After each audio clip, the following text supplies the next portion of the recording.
I'm Angie with Core Star Pilates, and today's exercise is the neck pull.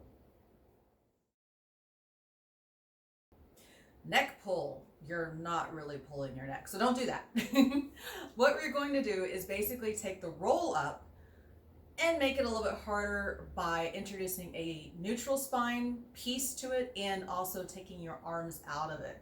When you do a roll up, you do get the benefit of having your arms overhead, and it helps a little bit in rolling up, especially when you can reach your arms in front of you rather than keeping the arms by your ears. So with the neck pull, we're going to take the arms out of it, and it's going to make it that much more challenging to do the exercise. So how do you do the exercise? We're going to come to our mat. Legs are going to be out in front of you. You're going to flex your ankles, pull the toes a little bit back towards you, slight bend in the knees, maybe what a hips need here. Stack everything up. Hands can come to the back of your neck. It can be taught either with hands here or with hands at your forehead. What do the shoulders want? Basically, that's going to be your big difference. So think of, this is where neck pull kind of comes from, lifting your head up, but you're doing that more from the neck muscles by kind of taking the top of your head and reaching tall out of it rather than actually pulling on your neck. So hands kind of at the base of the skull and using your muscles to lift the neck up, lengthening the spine, keeping a neutral spine. So from here, we're going to exhale and we're going to hinge back as far as we can go, about halfway. And then now you're going to round your spine and come all the way down to your mat. Don't let go of your abs. We're going to inhale, nod the head. Exhale, here's the hard part. Scoot round forward. Try to keep those elbows as wide as you can. Flex over the thighs and then stack up. Let's do that one more time. We're going to exhale, hinge with a neutral spine as far as you can go. And then we're going to round the spine and come down. Keep those elbows wide. Keep that connection to your powerhouse. Nod the head. Exhale. Use your exhale to get through that sticky part. And then round over your thighs. Inhale, stack back up. And that is a neck pull. Neck pull. So how do you make that a little bit more accessible? Well, the first thing is you want to be comfortable with roll up. If you're successful in getting up and down with the roll up without your legs popping up, without using any extra props, then you can go ahead and start incorporating some of the pieces of neck pull, which we're going to cover next. I will say absolutely the props that you use for roll up to make it easier can be used here. So if you want to use a flex band around the legs, around the feet to help you come up and down, that's fine.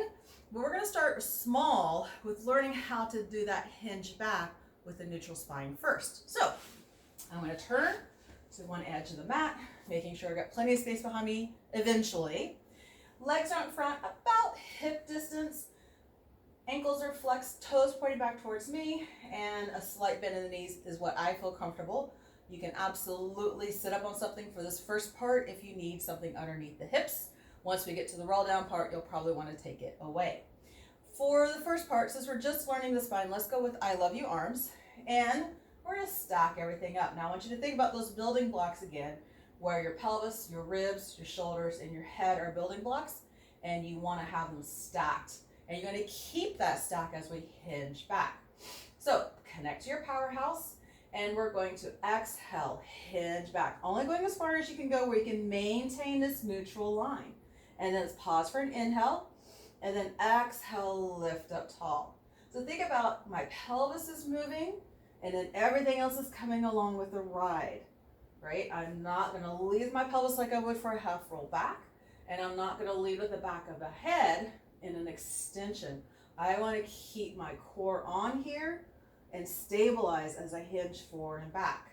And as you get comfortable with that, then we can take the hands to a different position, creating a little bit heavier load, so you might not go quite as far back, and that's okay.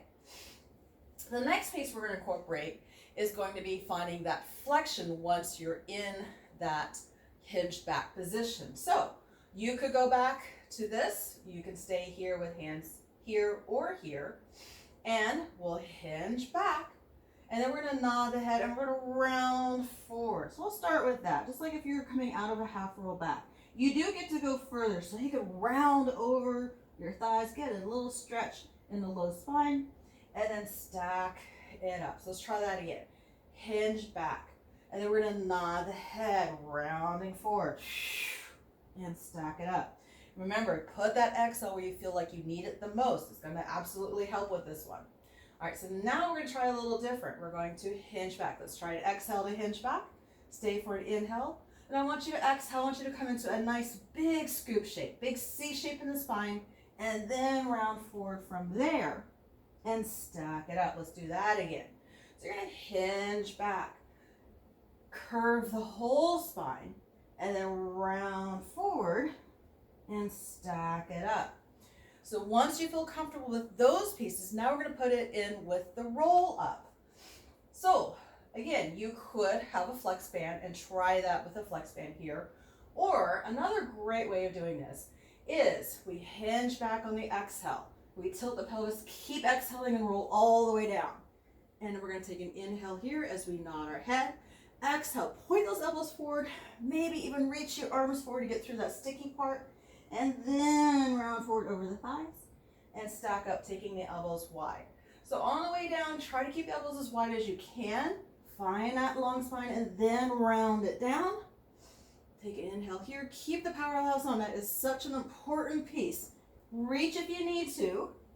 And round forward and stack it up, taking the elbows wide. So keep practicing that. Try to keep the elbows as wide as you can until you get it. And it might take some time. Trying to do that exercise without letting your arms come forward is kind of hard. So give yourself a little grace and keep practicing. How can I make neck pull harder? Well, it's really a challenging exercise in and of itself. So just getting to the point where you can roll up, keeping the elbows wide, it takes some doing. So once you get to that point and you feel really comfortable with that and you're ready to take it next level, what I would use would be a hand weight. I would probably bring the weight either to my forehead or behind the head, and that's going to create a heavier lever in order to roll up and down. So that's one great way. And then just like the roll up, making it slow, peeling your spine up on the way up, just going really, really slow with it all the way up is going to be a lot more challenging. I know I can't do that, so I'm not going to demonstrate, but it is just like if you were doing a roll up and you were going to roll up really slow here. So you're trying to roll up as slow as you can without letting things change in your body. So trying to do that with your hands behind the head, so much more challenging to get through that sticky part right there, yes? And then you can come back. So there you go. So those are a couple ways to take that neck pull and make it, well, I'm not going to say impossible, but definitely a lot more challenging. I hope I've inspired you to incorporate this exercise into your practice at home. If you take pictures or video and post it on social media, either Facebook or Instagram, and tag us, Core Star Pilates, and use the hashtag RealBodiesDoingPilates, we'll share your posts on our feeds. I thank you for watching, and I look forward to sharing more exercises with you.